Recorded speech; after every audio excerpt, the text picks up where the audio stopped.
Lucky Lindy and the Jazz Age. The World War caused many changes in the way people lived and thought. One of the biggest changes was in the way they thought about war. There had been too many deaths and too much destruction. Most people did not want to think about war at all. They wanted to get on with their lives and have a little fun too.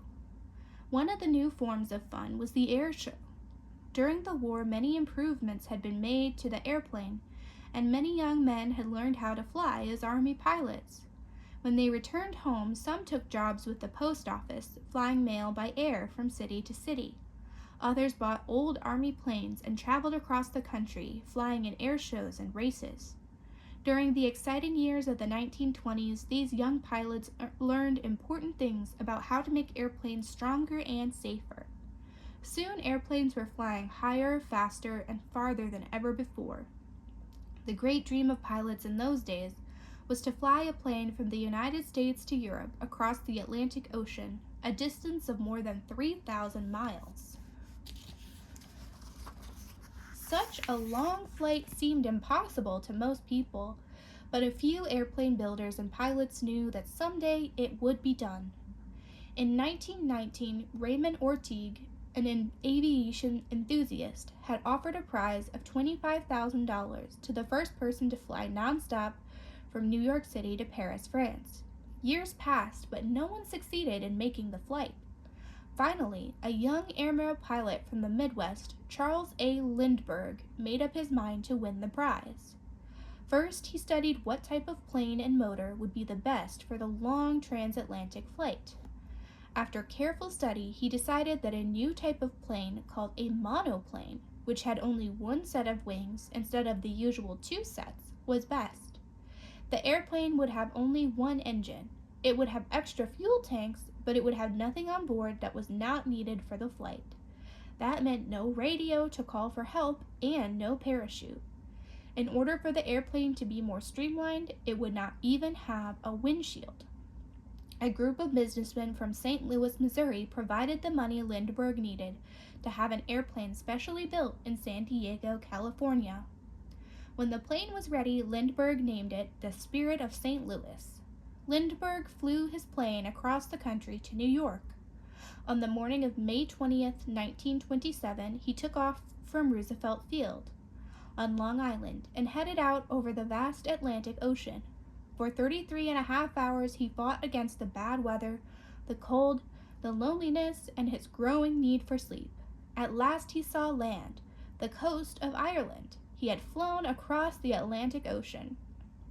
Lindbergh flew over Ireland, then England, then the coast of France. He landed at Le Bourget Airport just outside Paris on Saturday, May 21st at 10:24 p.m.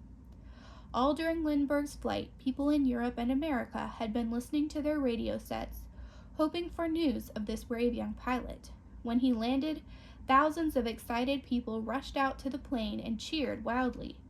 The news flashed across the world by radio and telegraph. Lindbergh had done it. Charles A. Lindbergh returned home by ship and was welcomed as a hero. Soon there was a song called Lucky Lindy and a new dance called the Lindy Hop.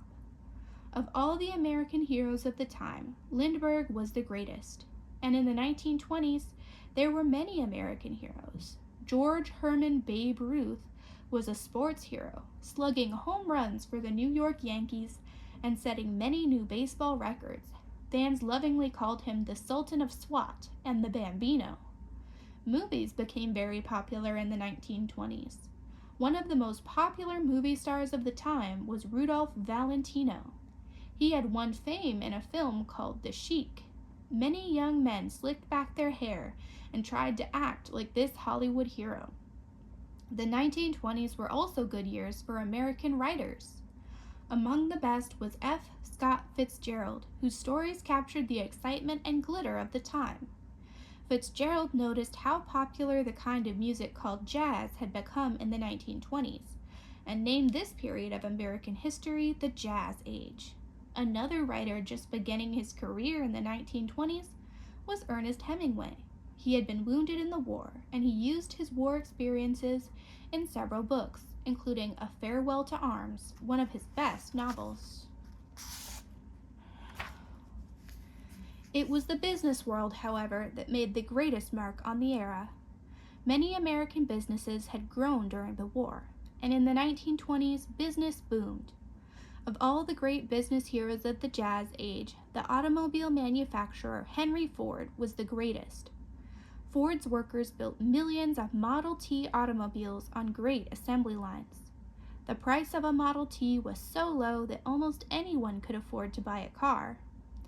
Things were not all good in the Jazz Age. In 1920, the United States adopted an amendment to the Constitution that prohibited or made illegal the making or selling of beer or liquor. Many people thought it was a good thing to outlaw alcoholic drinks, but gangsters soon learned that plenty of Americans still wanted them. The gangsters became rich by selling illegal beer and liquor. They protected themselves with gangs of gun-toting thugs and began taking over and organizing all sorts of illegal activities. This was the beginning of what is called organized crime. There were other problems too. By the end of the 1920s, the American business boom was ready to collapse, although few people knew this. For years, people and businesses had been borrowing money and buying on credit, and their debts had been building up steadily.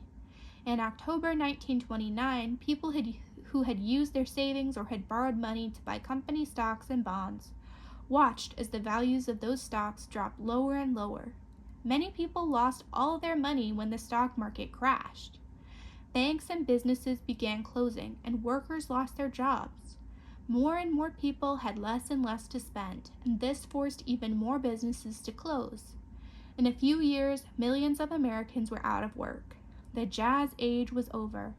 A new period in American history, the Great Depression, had begun.